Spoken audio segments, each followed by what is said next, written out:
es el énfasis que estamos compartiendo este mes?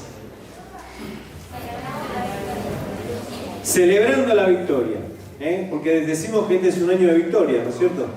Y si este es un año de victoria, lo que tenemos que hacer, entre otras cosas, es celebrarlo. Pero este mes lo que estamos hablando de por qué celebrar la victoria, tiene que ver justamente con que la celebración es parte de la adoración. Y cuanto más nosotros celebramos la victoria de las cosas que Dios hace en nuestra vida, más eso nos estimula a disfrutar de lo que Dios tiene para nosotros. Vamos a compartir un texto que ustedes lo leyeron porque estaba dentro de los devocionales que estuvimos leyendo esta semana. Terminamos el libro de Esther, comenzamos el libro de Ruth. Y en Esther capítulo 9 decía lo siguiente, lo voy a recordar. Mardoqueo registró estos acontecimientos y envió cartas a todos los judíos de todas las provincias lejanas y cercanas del rey Asuero, exigiéndoles que celebraran cada uno los días 14 y 15 del mes Adar, como el tiempo en que los judíos se libraron de sus enemigos. Repito, como el tiempo en que los judíos se libraron de sus enemigos. Y como el mes en que su aflicción se convirtió en alegría y su dolor en día de fiesta. Por eso debían celebrarlos como días de banquete, de alegría, compartiendo los alimentos los unos con los otros y dándoles regalos a los pobres. ¿Qué les parece? Una invitación clara de parte de la palabra del Señor, no es la única. Hace unos domingos atrás, Vero estuvo compartiendo la palabra y nos hablaba acerca de las distintas festividades que tenía el pueblo judío. Y hoy yo quisiera en particular que pudiéramos concentrarnos en esta, ¿no? Una celebración que tiene que ver justamente con celebrar la victoria, con celebrar el hecho de que Dios nos permite tener victoria sobre todas nuestras adversidades. Dios nos permite tener victoria sobre todas nuestras luchas. Dios nos permite tener victoria en todas nuestras batallas, particularmente las que nos toca librar con el enemigo. ¿Estamos de acuerdo? Ok, bueno, fenómeno. Les voy a mostrar un videito, a ver qué me dicen de esto que vamos a ver ahora. Esto está todo perfectamente sincronizado con las chicas. 1, 2, 3. Impresionante.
Esto estuvo subido a las redes toda la semana. Tuve llamados de todas partes del mundo preguntando qué pasó en la iglesia, si hubo alguna cosa rara. Y la verdad que creo que de esto se trata, el poder disfrutar la celebración de cuando Dios nos da la victoria.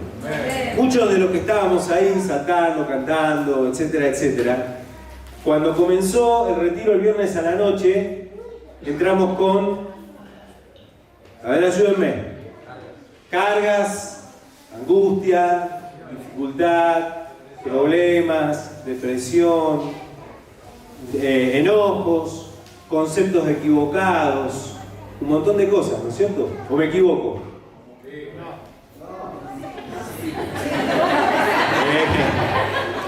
¿Quién dijo que sí? Muy bien, pero de esto se trata celebrar la victoria. Y cuando Dios nos anima a celebrar la victoria, nos pone en eje, nos ayuda a entender que toda nuestra vida es de victoria en victoria, de triunfo en triunfo, de victoria en victoria. Ahora, eso es necesario celebrarlo, eso es necesario disfrutarlo y eso es necesario compartirlo. Por eso cuando nosotros decimos que en este mes estamos haciendo énfasis en celebrar la victoria, justamente porque queremos concentrarnos en esto. Algunas cosas que nos ayudan a entender este texto, ¿no? En primer lugar, todo el contexto de lo que nosotros estamos leyendo en este tiempo, leímos Esdras, leímos Nehemías, leímos Esther, digamos, está dentro del contexto de cuando el pueblo de Israel, específicamente el pueblo de Judá, fue llevado cautivo a Babilonia, ¿sí? Es decir, tuvo un tiempo particular, específico, de la historia del pueblo de Dios. Un tiempo en el cual, a pesar de estar cautivos, la presencia de Dios estaba con ellos. Y a pesar de haber estado atravesando aflicciones, dice que Dios les animaba, les decía que se tenían que multiplicar, tenían que desarrollarse, tenían que vivir la plenitud de lo que Dios tenía para ellos. Y que además lo que venía por delante era libertad y era un tiempo extraordinario. Por eso, de alguna manera, cuando nosotros leemos, por ejemplo, el contexto del libro de Esther, nos damos cuenta que allí había una situación compleja, extrema, ¿no? Había un decreto del rey, concretamente, que había decidido que todo el pueblo iba a ser exterminado. Todo el pueblo judío iba a ser exterminado. Una historia que se vuelve a repetir una y otra vez en la historia de la humanidad, ¿no es cierto? La persecución hacia el pueblo de Dios. El enemigo ensañado con querer destruir a los hijos de Dios. El enemigo buscando siempre todo tipo de artimañas, estrategias, formas, manipulación humana, política, de poder, emocional, para destruir la vida de los hijos de Dios. Sin embargo, vemos una y otra vez la mano poderosa de Dios actuando así en medio de esas circunstancias, ¿no? Cada vez que nosotros vemos esto, lo que encontramos es un sentido de victoria siempre, a lo largo de la historia de los hijos de Dios. Aún en los peores momentos y en las peores circunstancias, la presencia de Dios confirma que hay victoria para sus hijos y para su pueblo. Algunas cosas que nos ayudan a entender este texto. Lo primero que Mardoqueo dice es que tenían que registrarlo. No solamente si tenían que escribir, tenía que quedar por escrito. De hecho, nosotros lo recibimos porque quedó por escrito. No solo dijo que tenía que quedar por escrito, sino que dijo que había que enviar cartas a todas las provincias. ¿Se acuerdan de las cartas que nos habló Gusti en el mensaje del domingo de la noche? Los que ya se lo habrán compartido a sus esposas y todo, ¿no es cierto? Porque se habrán quedado intrigadas ahí entre las cartas y los secretitos a qué se refería, ¿no es cierto? Pero ¿se acuerdan de qué se trataban esas cartas? Eran cartas que el enemigo le había escrito al rey Ezequías y estaban puestas allí como un desafío de parte de Satanás para sus hijos. Yo creo, sin lugar a dudas, que es el tiempo que nosotros tenemos que empezar a escribir las cartas de lo que Dios hizo con nosotros. Miren, este es un año de victoria. No lo digo para que lo repitan y lo griten, hagan lo que quieran, yo lo gritaría, pero hagan lo que quieran. Este es un año de victoria, y Dios ya ha firmado varias de esas victorias en nuestras vidas. El fin de semana pasado, por ejemplo, varias. Hay que hacer cartas con eso. Hay que empezar a escribir las cartas, y así como el enemigo te presentó cartas con las cuales tuviste que combatir espiritualmente, es el tiempo que como hijos de Dios empecemos a escribir cartas y compartirlas con otros de las victorias que Dios nos fue concediendo en nuestra vida. Una tras otra, son cartas que hablan del poder de Dios. Y son cartas que no solamente nutren mi vida, sino que también nutren la vida de otros que las reciben. Estas cartas fueron enviadas a las 127 provincias, 127 lugares donde estaban distribuidos todos los judíos. Todo el pueblo de Dios que estaba siendo amenazado recibió estas cartas de esperanza, recibió estas cartas de celebración, recibió estas cartas de victoria. Y dice el texto allí en Esther que incluso antes de que fuera, digamos, liberada esta batalla y antes de que el pueblo conquistara al enemigo, ya el pueblo celebró. Celebró por anticipado porque sabía que una vez que Dios decreta que sus hijos tienen autoridad para vencer, ¿qué pasa con los hijos? Vencen, vencen. Una vez que Dios decretó que vos tenés autoridad para vencer sobre las dificultades, sobre las situaciones, sobre los problemas, sobre los conflictos, sobre lo que sea la batalla que venga en tu vida, entonces estás destinado a vencer. Escribí esa carta, escribíla, compartila, porque lo importante en primer lugar es comenzar por registrar. Me encantaría que pudiéramos tener un registro de nuestras victorias en el Señor. Yo a alguno le conté, tengo una especie allí de diario con el Señor y de vez en cuando aparecen, allí cuando leo hacia atrás encuentro victorias, cosas de que yo ya me había olvidado. Y cuando las leo nuevo digo, wow, qué increíble, me acuerdo de ese momento, me transporto a ese momento, lo que por ahí estaba sufriendo, lo que por ahí estaba luchando y lo leo y me doy cuenta de lo que Dios hizo y doy gloria a Dios. Y estoy seguro que estés atravesando lo que estés atravesando, es el momento de empezar a escribir tu carta de victoria. Porque se empieza escribiendo en fe, pero después se lee para celebración. Se lee para celebración. Y cuantas más cartas de victoria leas en tu vida, más motivos tenés para celebrar. Todos los días.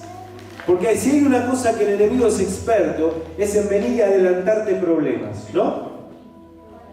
¿Lo conocen eso? Viene y te anticipa problemas, es decir, te trae problemas por anticipado, problemas que a lo mejor ni siquiera van a suceder, ¿no?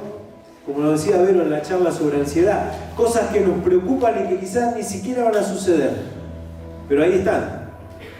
Entonces la mejor manera de contrarrestar eso es leer las cartas de las victorias que Dios ya ha celebrado con nosotros, ¿no? Decíamos ayer a la noche en la reunión de matrimonios, hermosa reunión, que muchas de las cosas importantes en nuestra vida, las que quedan en nuestra mente, están atadas a las emociones. ¿Sabías eso, no es cierto? Están atadas a las emociones. Cuanto más nosotros celebramos, más cosas en nuestra mente van a quedar atadas a esas emociones de victoria. Los equipos de fútbol recuerdan victorias de, qué sé yo, de cuántos años. No voy a hablar de ningún equipo que recuerde victorias viejas para que nadie se sienta aludido en esta mañana, ¿no? Pero hay algunos que viven del, qué sé yo, del año 30, del año 40. No todos tienen la posibilidad de vivir de triunfos más recientes, bueno. Pero bueno, eso es otra cosa. Digo, los equipos de fútbol recuerdan victorias del pasado y se acuerdan hasta los jugadores que estaban y te dicen, y era así, papá, y te declaran todo el equipo que estaba ahí, ¿o no? ¿Sí? Yo no me acuerdo ni siquiera quién juega ahora, pero salvando las enormes distancias, qué bueno es poder recordar las victorias de Dios en nuestra vida. Que cada vez que viene el enemigo y te quiere presentar algo, cada vez que perdiste un partido, le puedas sacar a relucir y le puedas decir, mira, esta fue mi victoria. ¿Y sabés quién estuvo en este momento? ¿Sabés cómo la jugué? Pasó esto y esto. ¿Sabés cómo vencimos en el nombre de Jesús? Cartas de victoria. Cartas de victoria. Registrá las victorias. Así que, querido hermano, yo quiero hoy a la mañana traerles un hermoso desafío de parte de Dios. Este es un año de victoria, pero no puede ser que nosotros lleguemos por ahí a fin de año, esperemos la última reunión del año donde vamos a hacer la celebración y ahí querramos compartir las cartas de victoria, porque seguramente ya nos vamos a olvidar de algunas cosas que Dios está haciendo ahora, porque la mente se olvida. Entonces yo quiero animarte a que empieces a registrar tus victorias en el Señor. Que las empieces a registrar. Hacé tu carta. Y es más, Después veremos a ver si las queremos traer, las ponemos ahí o las vamos compartiendo o como sea. En nuestros encuentros de oración tenemos que comenzar por celebrar y dar gracias a Dios para que el Señor sea exaltado por medio de su victoria en medio nuestro. Amén. Segundo, dice, esto me llamó muchísimo la atención. Vean lo que Mardoqueo le dice, ¿no? Primero dice que registró los acontecimientos, envió las cartas y después dice, exigiéndoles que celebraran el día. Otra versión dice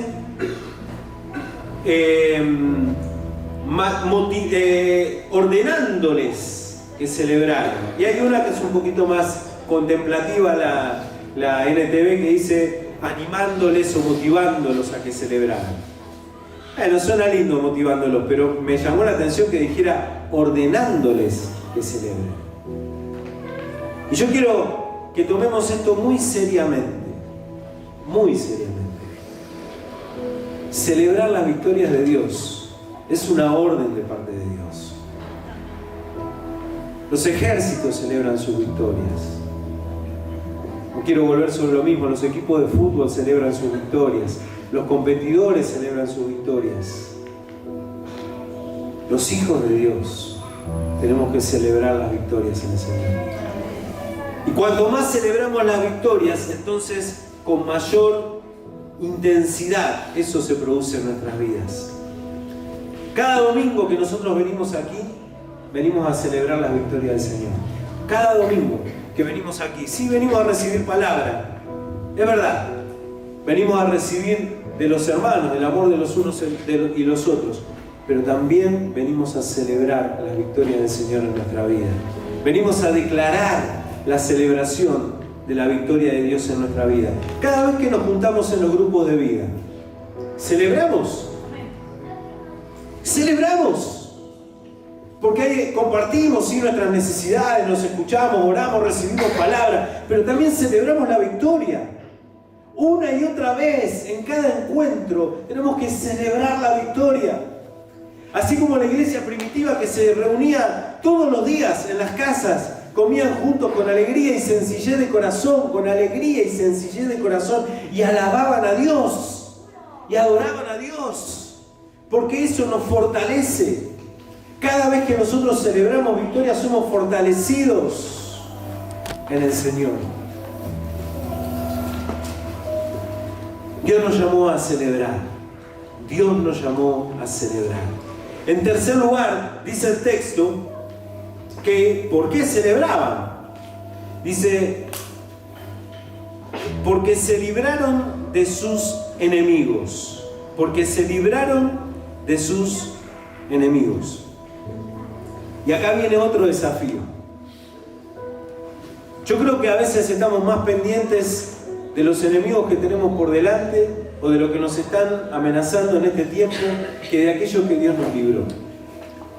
Y vuelvo a decir, necesitamos celebrar las victorias.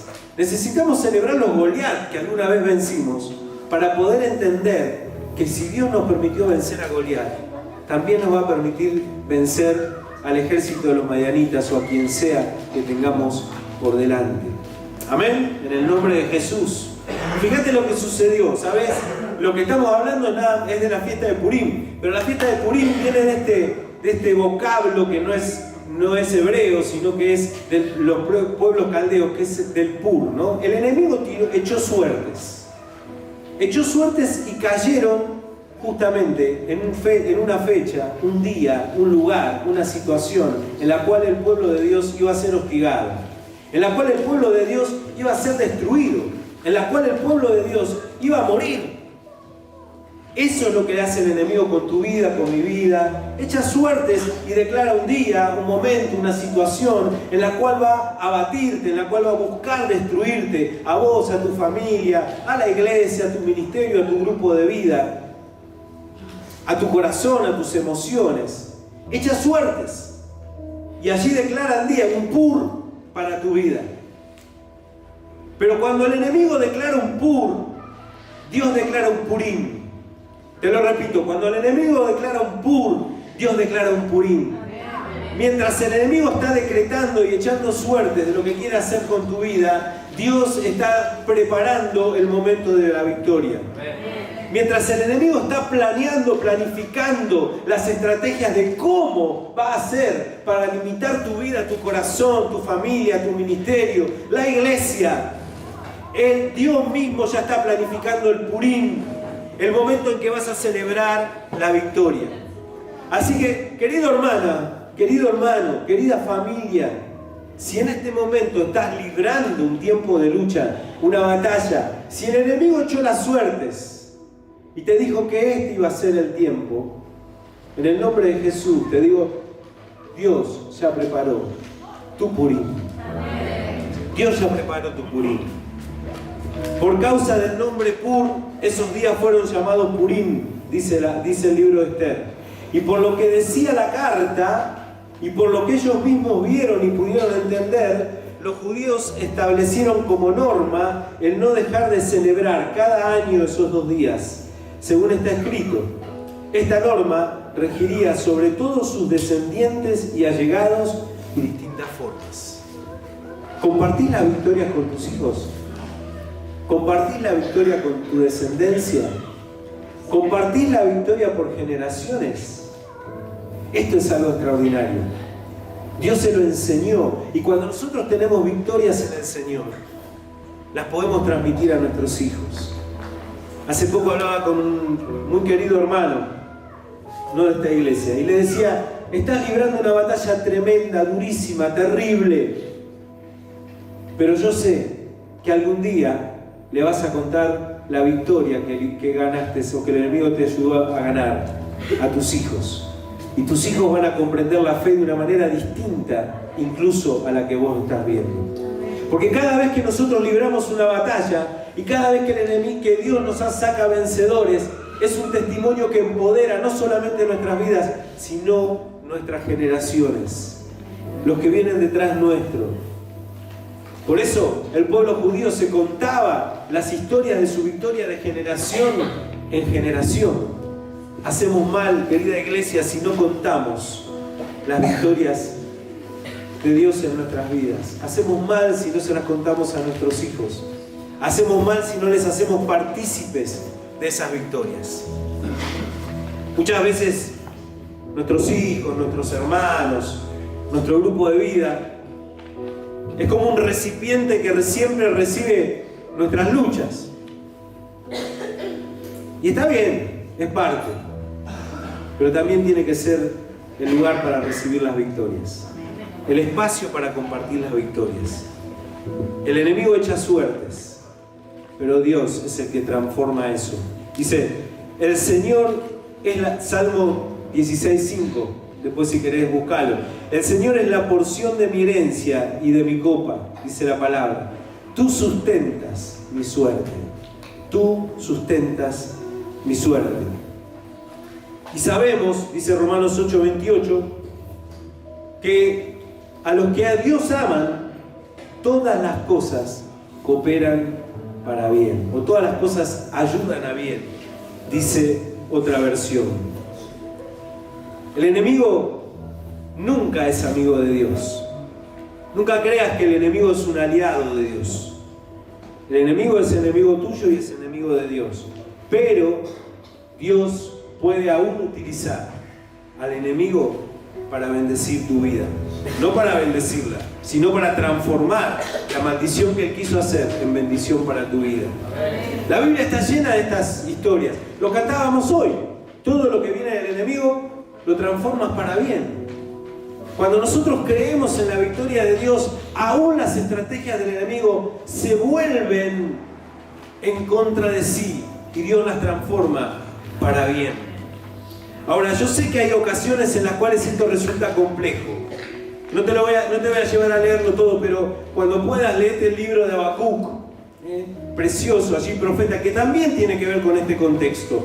Previo al tiempo en que el pueblo fue llevado allí a Babilonia, Habacuc tenía una visión, tenía una carga de parte de Dios. Sabía que Dios iba a hacer algo, pero no lo podía ver. Él veía lo que sucedía, veía que el pueblo estaba apartado de Dios, veía que adoraban otros dioses, veía que estaban todo destruido, que no se amaban los unos a los otros, que no se cuidaban, que el mundo estaba descarriado, y entonces tenía un peso, una carga en su corazón. Eso es lo que la Biblia llama visión. Muchas veces creemos que la visión es solamente algo que Dios nos sopla en una mañana, nos muestra un panorama hermoso, y decimos, wow, qué lindo. La visión siempre nace del dolor de algo que falta. La visión siempre nace de algo que Dios pone en tu corazón como una carga, como algo que todavía no está, pero que Dios quiere hacer. Y puede ser que esa visión tenga que ver con vos, pueda ver con tu familia, pueda ver con tu ministerio, tenga que ver con la iglesia. Pero esa carga que Dios pone en tu corazón te va a llevar a tener visión de lo que Dios quiere hacer con eso. Y Habacuc empezó con esa carga en su corazón. Y fíjate cómo arranca.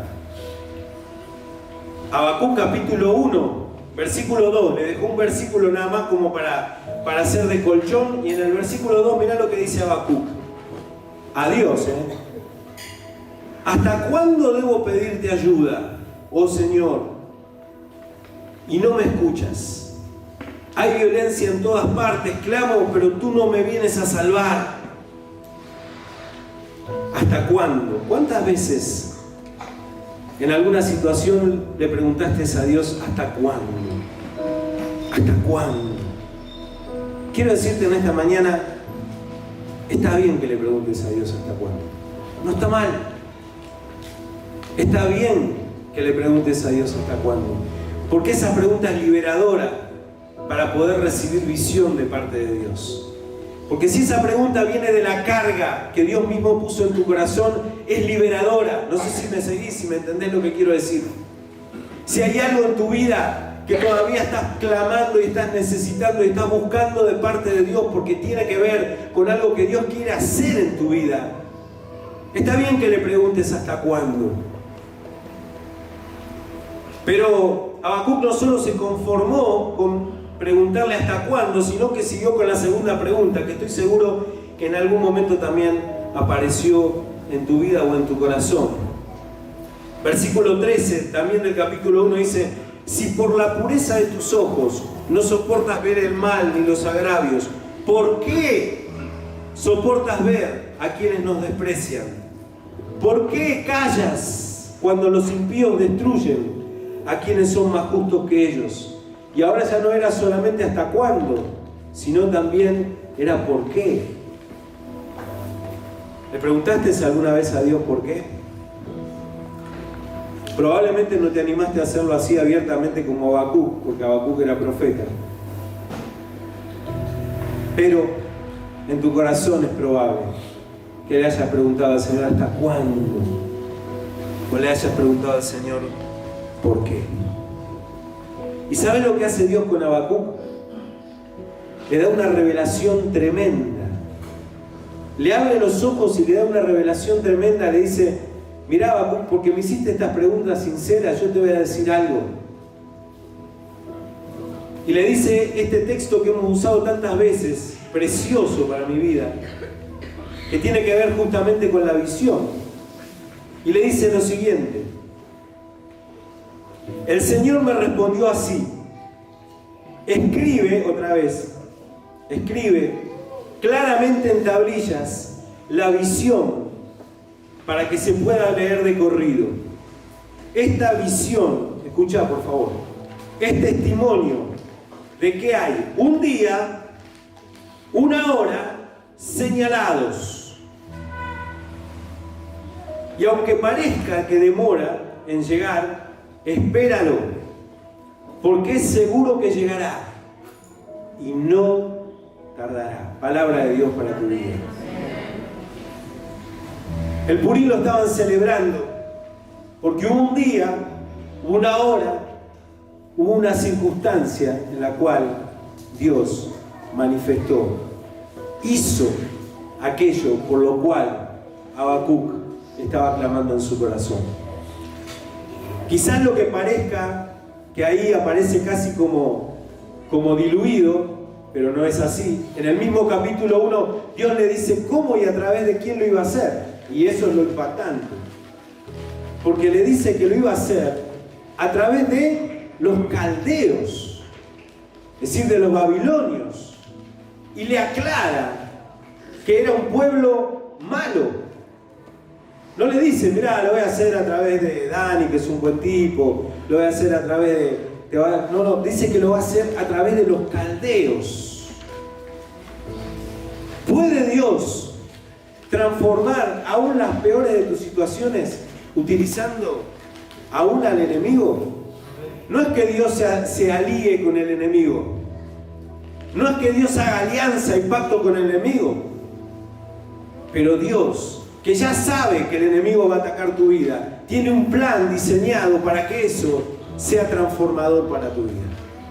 Para que eso te lleve a la victoria y te conduzca al camino que tiene para vos. Pero déjame decir dos cositas más al respecto. El texto nos enseña claramente que en este caso concreto, Dios nos lleva a librar la batalla junto con Él. Porque el decreto no podía volverse atrás. El enemigo ya había echado la suerte, ya había conseguido un decreto que decía que el pueblo iba a ser destruido. Y puede ser que el enemigo haya decretado eso sobre tu vida. Y puede ser que el enemigo no quiera retroceder. Pero hay una buena noticia. Dios te dice que Él va a librar la batalla, pero junto con vos. Junto con vos.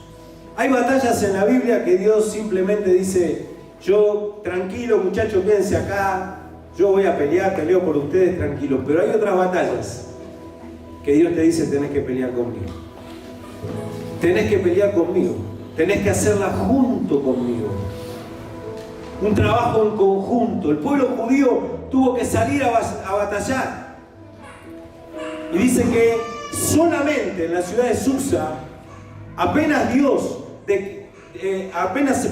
rey estableció el nuevo decreto y dijo que el pueblo podía defenderse y sabían que Dios iba a estar de su lado, ya muchos no se atrevieron a atacarlo.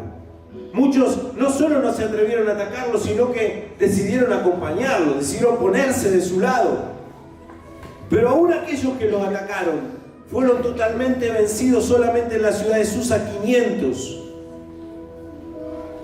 Pero dice que 75.000 entre el resto de las ciudades fueron derrotados.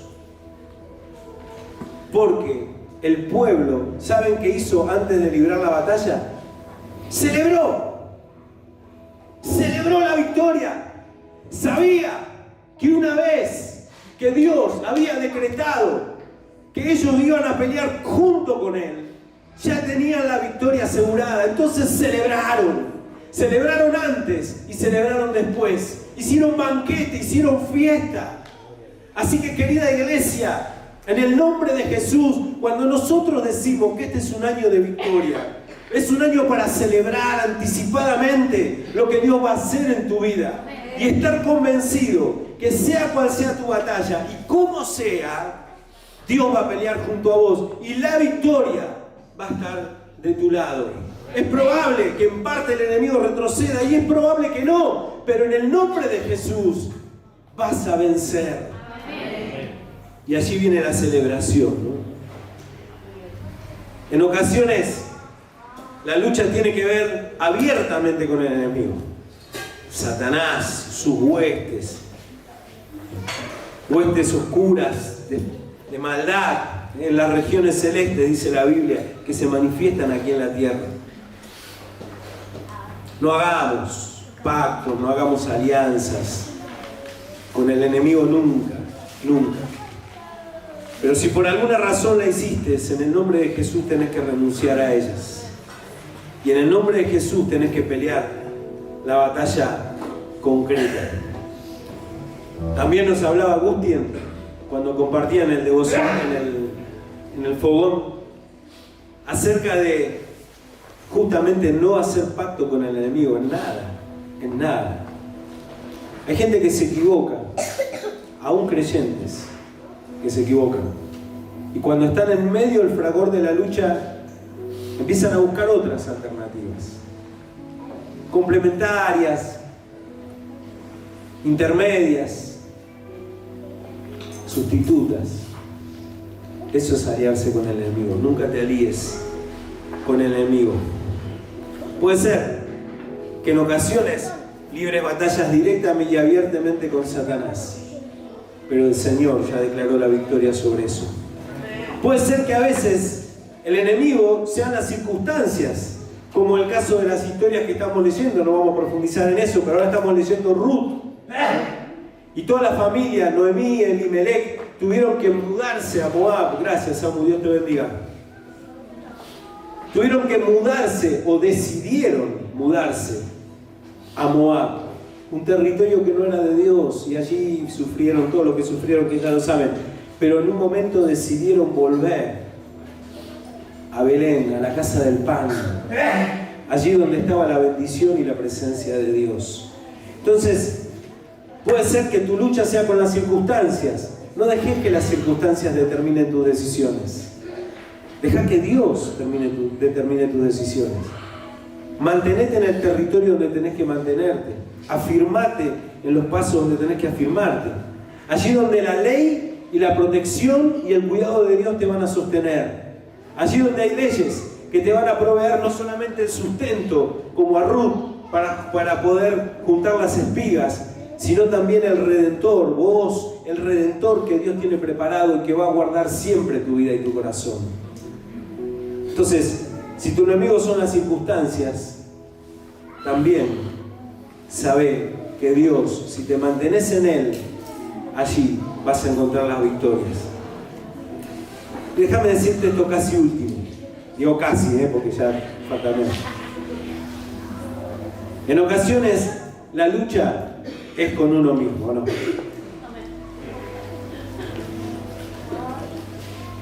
¿Cuántos de nosotros nos encontramos luchando con Dios? O luchando con los propósitos de Dios.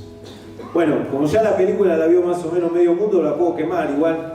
Y aparte cada vez que pasan y cuentan testimonio, lo cuentan, ya van cortando una parte de la película. Pero toda la película, allí en la cabaña, encontramos un personaje, un Mackenzie, luchando con la voluntad de Dios. Sabiendo o tratando de entender que Dios tenía algo bueno para su vida, pero luchando desde su interior por aquello que Dios quería hacer. A veces luchamos con las cosas que Dios tiene preparadas para nosotros. Luchamos con aquello que Dios diseñó para nosotros, creyendo que lo que nosotros consideramos es mejor. Hace unas semanas atrás, compartiendo en una reunión, un pastor compartió un devocional espectacular que quedó guardado en mi corazón, hablando sobre la lucha de Jacob, allí con Dios, toda una noche luchando. Y comenzó diciendo que esa lucha era con los hombres. Comenzó diciendo que estaba luchando con un hombre, hasta que finalmente se dio cuenta que estaba luchando con Dios. Muchas veces las luchas que nosotros comenzamos a librar nos parece que son con circunstancias, nos parece que son con personas, nos parece que son con, qué sé yo, con un pastor, nos parece que son con alguien. Y recién cuando avanza esa batalla, recién cuando logramos entregarnos o cuando quizás se nos quiebra un poco la coyuntura, nos damos cuenta que en realidad estábamos peleando con Dios mismo. Dios quiere hacer algo en nuestras vidas y nosotros batallamos en contra y batallamos en contra y batallamos en contra. Y Dios nos pide que hagamos una cosa y hacemos otra. Y viene, no voy a usar los pastores para no quedar nosotros escrachados, pero viene, qué sé yo, viene tu facilitador en tu grupo de vida y te dice, mirá, este es el camino, te quiero mostrar esto es lo que Dios me está diciendo. Y vos, no. Y te habla Dios a través de la palabra, decís, no, sí, pero esto no. Y te habla Dios en sueño, decís, no, pero esto no. Y estoy seguro que si Dios te mandara un ángel a la madrugada y te muriera en un susto, al día siguiente capaz que también le decís que no. En el nombre de Jesús, no seas tu peor enemigo. Porque esto va a sonar un poco fuerte, pero es el único enemigo a quien Dios no quiere vencer. Quiere vencer, pero no va a vencer. Fíjense cómo termina la lucha con Jacob, ¿no? Porque Dios no hace nada por la fuerza. Porque Dios no te va a obligar. Va a ser persistente. Va a luchar con vos hasta el último día de tu vida. Pero nunca te va a obligar. Todo el resto de los enemigos, Dios los vence como pan. Pero tu voluntad, porque Él mismo designó que tuvieras una voluntad libre, no la va a quebrantar. Va a trabajar, va a buscar, va a insistir, va a pelear por tu vida. Pero el único que puede luchar contra ese enemigo, junto con Dios, sos vos mismo. Así que si el Señor te está desafiando a librar ese enemigo, este es el tiempo. Y ahora sí, termino con esto. Dice que esta celebración era porque habían vencido al enemigo. Y en el nombre de Jesús hay cartas preparadas en esta mañana para tu vida. Vas a vencer a tus circunstancias. Vas a vencer a Satanás. Vas a vencer a aquellas cosas que te están oprimiendo. Y vas a vencer tu propia voluntad si la pones en la mano del Señor y haces lo que Él dice. Y después, fíjate lo que sucede, consecuencia de esto. Dios transforma la tristeza en alegría. Escuchame, esto sí, acá me gusta que celebró. Dios transforma la tristeza en alegría. Dios transforma la tristeza en alegría. Dios transforma la tristeza en alegría. Dios transforma la tristeza en alegría. Dios transforma la tristeza en alegría. Dios transforma la tristeza en alegría. Dios transforma la tristeza en alegría. Dios transforma la tristeza en alegría. Dios transforma la tristeza en alegría. Dios transforma la tristeza en alegría. Señor. Sí, Señor. Dios transforma la tristeza en alegría. Dios transforma el dolor en fiesta. Por eso esos tipos que estaban ahí en el video no estaban borrachos. No se rían, así le dijeron a los discípulos cuando recibieron al Espíritu Santo en Pentecostés. Algunos dijeron, estos están borrachos. Y estoy seguro que cuando vieron este video, alguno en la semana habrá dicho, acá en la iglesia se dan, acá se toman algo y después empiezan a celebrar. Bueno, tendremos que dar cuenta de la alegría que Dios pone en nuestro corazón. Pero te digo en el nombre de Jesús, prefiero dar cuenta de la alegría y no dar cuenta de la tristeza. Prefiero dar cuenta de la alegría porque soy un hijo de victoria. Y no dar cuenta de la tristeza porque seas un hijo de derrota.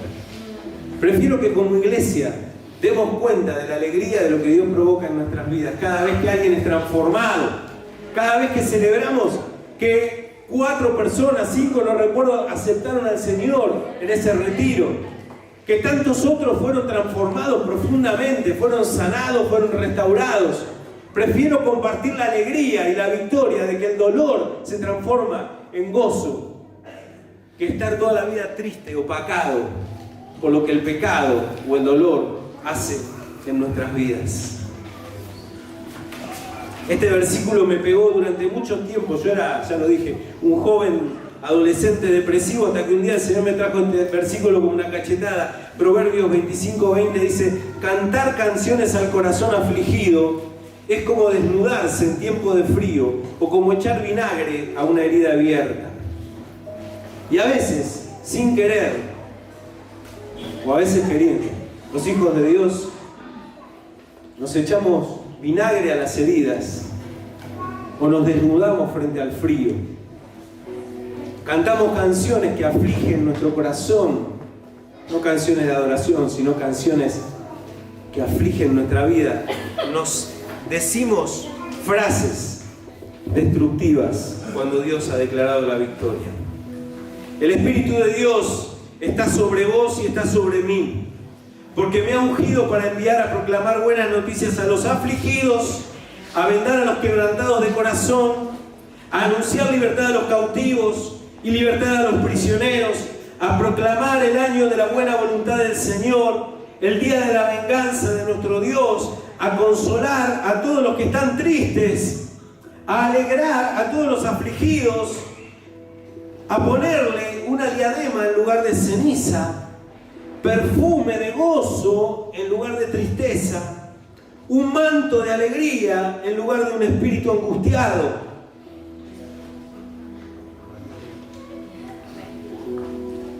Las ruinas antiguas serán reconstruidas, los asolamientos de antaño serán levantados, las ciudades en ruinas serán reparadas junto a los escombros en tiempos pasados, de tiempos pasados.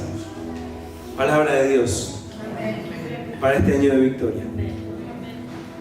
Porque tiene que ver con este mismo contexto del que estábamos hablando. Palabra profética de Dios para un pueblo que estaba necesitando recibir algo distinto y comprender algo distinto. ¿Y saben cómo se celebraba la fiesta? Se celebra. Hace poco escuché un relato de un judío, se me fue el nombre, perdón, señor. Un rabino, gracias, perdón, sí. Un rabino contando cómo celebran el Purim en este tiempo, ¿no? Y decía eso. ¿Qué hacemos? ¿Banquete? ¿Y qué más? En ese banquete compartimos unos con otros. Compartimos nuestros alimentos, compartimos la alegría. En ese banquete decidimos compartir con los pobres, si compartir con aquel que tiene una necesidad. Y querida iglesia, nosotros estamos acá para vivir en fiesta de victoria, para compartir unos con otros. Cuando venimos a compartir, compartimos porque Dios ya nos dio la victoria y celebramos esa victoria. Por eso hacemos banquetes, fiestas. Ayer a la noche no se quería ni mal los matrimonios. Gracias, hermano, pero nos fuimos a una de la mañana, llegué a mi casa. Pero estaba lindo, ¿no? Estaba lindo, ¿no? Y José decía el otro día que cuando veían el retiro ahí a los hombres compartir y compartíamos los alimentos y una cosa con otra, ¿no, José? Era como ver justamente la iglesia primitiva haciendo eso. Dice que se reunían todos los días, esto no tenían control, descontrolado total. Se reunían todos los días y compartían en las casas. ¿Qué compartían? Alimento, compartían la palabra. Dice con alegría y con sencillez de corazón. Y todos los días Dios añadía a los que iban a ser salvos. ¿Sabes por qué? Porque el mundo está de duelo, está triste, está dolorido.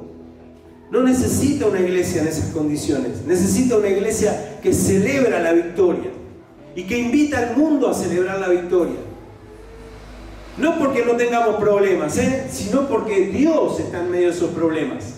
Entonces podemos celebrar la victoria juntos, comer juntos, disfrutar juntos, estar juntos, etcétera, etcétera, etcétera. Así que si no estás yendo a tu grupo de vida, en el nombre de Jesús, digo, anda a tu grupo de vida, celebrá, compartí, tomá mate, reíte, disfrutá de la presencia de Dios. Vení acá los domingos a celebrar, no importa si llueve, como sea, vení acá, disfrutá, celebrá. Celebramos con los chicos, ¿no es cierto? Celebramos los grandes, todas las edades, todas las clases sociales. Todos estamos acá celebrando cada vez la victoria de Dios en nuestra vida. Eso es precioso, eso es extraordinario. Y por eso también, y solamente por eso, es que Dios nos da la posibilidad también de servir a otros. Cada uno de esos proyectos ministeriales que aparecían ahí tienen que ver con servir de un corazón que está feliz, de un corazón que alcanzó la victoria, de un corazón que puede ministrar la vida de quienes luchan con sus adicciones. ¿Por qué? Porque Dios está trabajando en medio de nuestras adicciones. ¿Amén? Amén. Y porque podemos compartirlo y podemos celebrar y compartir con otros y decirles, sí, estamos peleando, acá está, hay una iglesia que está dispuesta, porque en esta iglesia Dios transforma las vidas. Porque Dios transforma las vidas. Y podemos hacer lo mismo con Cielo de 9 Lunas, y lo mismo con Acompasar, y lo mismo con cada uno de los proyectos que Dios va poniendo. Dicho sea de paso, vamos a comenzar con uno que tiene que ver con ansiedad. ¿Y conocen a alguna persona con ansiedad en el mundo? Este es el tiempo para compartir de lo que Dios está haciendo con nosotros. Así que yo te invito a que en esta semana vamos a orar.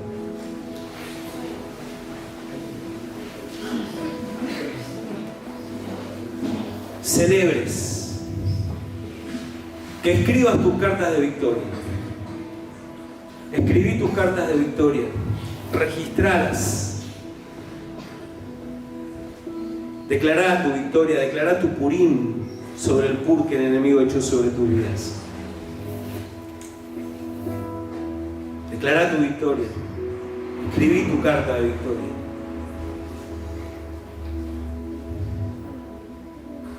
Siempre me acuerdo y fue un testimonio importante para mi vida. Que cuando conocí a Erlinda, ella nos contó que cuando atravesó su primer proceso de cáncer, lo primero que hizo fue, o lo que hizo en ese tiempo fue preparar su culto de victoria, su culto de celebración de victoria. Y no tuvo uno solamente, tuvo dos. Escribí tu carta de victoria y enrostrásela al enemigo y declaralo allí en tu corazón. Te invito a que ahora lo hagas ahí donde estás. Escribí tu carta de victoria en oración, junto con Dios, junto con Dios. Recibí ahora las palabras que Dios tiene para esa victoria. Recibílo ahora en el nombre de Jesús. Espíritu Santo, toca ahora. Toca, Señor Dios. Sí. Sí, Señor. El Señor quiere transformar tu vida en una celebración permanente. Tristeza en alegría. Dolor en gozo. Tristeza en alegría. Dolor en gozo. Y Señor. Bendito Señor, gracias por tu presencia en esta mañana, gracias por ministrarnos, por tu palabra, Señor. Te adoramos, Señor, te bendecimos. Como iglesia, Señor, declaramos una vez más, no en nuestras fuerzas, en tu nombre, pero sí en nuestro compromiso, que este es un año de victoria. Este es un año de victoria. Si estás allí, querés compartirlo con quien tengas al lado, querés tomarle la mano, querés hacer lo que quieras en este momento, reforzar en su vida, porque también está necesitando que como cuerpo nos asociemos a esta victoria espiritual. Gracias, Señor. Gracias, Señor. Gracias, Señor. En el nombre de Jesús. Amén y amén. Amén. Sí, sí.